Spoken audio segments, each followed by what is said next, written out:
عین نکالیں گے علیہم علیہم ولا الضالین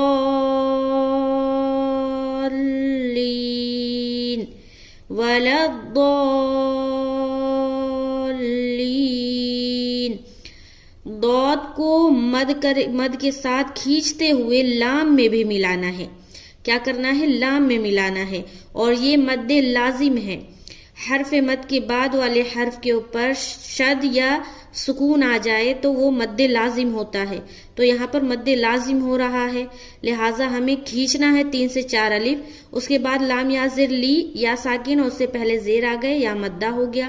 نون کے اوپر وقف کریں گے تو نون کا زبر ہٹا کے سکون لائیں گے، جیسے کہ غیر المغضوب علیہم ولا الضالین.